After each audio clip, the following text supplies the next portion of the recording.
You're watching the news leader, WDAY. New tonight on the news leader. Bison football makes it an even 10. This is Colin Holt, and tonight we have team coverage from Frisco as NDSU beats Montana State for the national championship. A warm-up is coming this week, but with it will come a chance for a little snow. I'll show you tonight. Fighting flames when temperatures are at their lowest. So we carry a lot of extra blankets. How local fire departments stay safe while battling fires and the cold.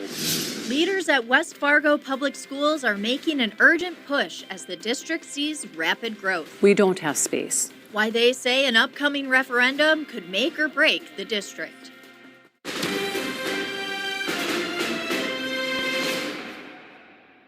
Good evening, everyone. We begin tonight with our team coverage of Fargo to Frisco. From watch parties like this one at Herd and Horns behind us, from couches all around the region, to Toyota Stadium, 1,000 miles to the south. Bison Nation is celebrating tonight a record 10th Division I football championship. Good evening, everyone. Sports Director Colin Holt joins us early tonight with highlights of that Bison Bobcat game, and it was a good one tonight. Yeah, guys, tonight delivered exactly the type of game that you would want when you pit the top two teams in FCS against each other, and arguably the top two players in FCS football against each other as well.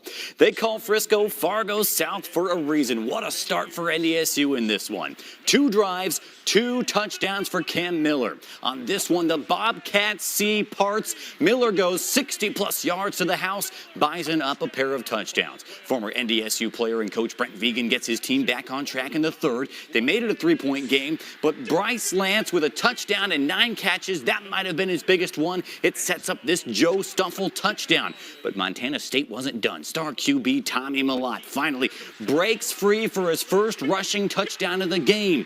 The Bison would answer, but Montana State still has life. Mellott to Taco Dowler on 4th down with 1:10 left.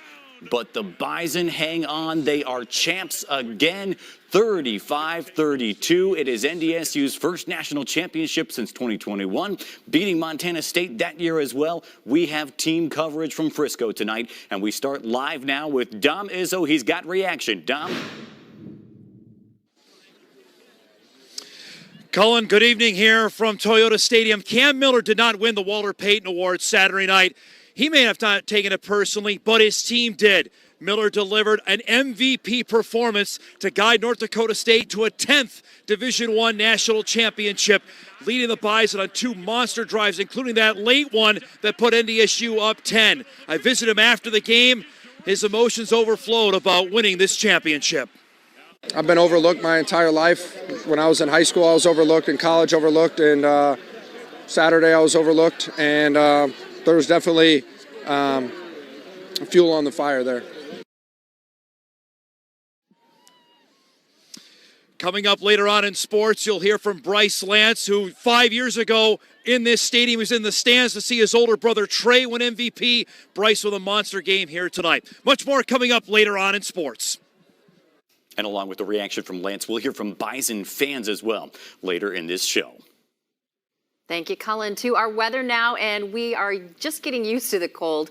Or is it getting warmer? I'd say both, yes. Storm Tracker meteorologist John Wheeler has a first look at our forecast. It's a little bit of both. Today was a little bit warmer, not very windy at all. Temperatures rose above 10 degrees in the Red River Valley. Single digits up across the north where the snow's a little more impressive. A few spots in Lakes Country are actually into the middle and upper teens today. Tonight, it's a little colder, but again, not very windy. 5 at Grand Forks and Fargo. A couple of spots are right about 0, but it's just not quite as cold as it was over the course of the weekend. There's been a little patch of snow out of clouds coming out of central North Dakota, but that's dropping more southeast and will largely miss our area. Clear skies coming in from the north will let the temperature cool a bit later tonight. And it's still going to be fairly cold tomorrow, but again, not much wind. For the week ahead, there are some days coming that'll be as warm as the 20s. I've also got 2 chances of snow to talk about tonight.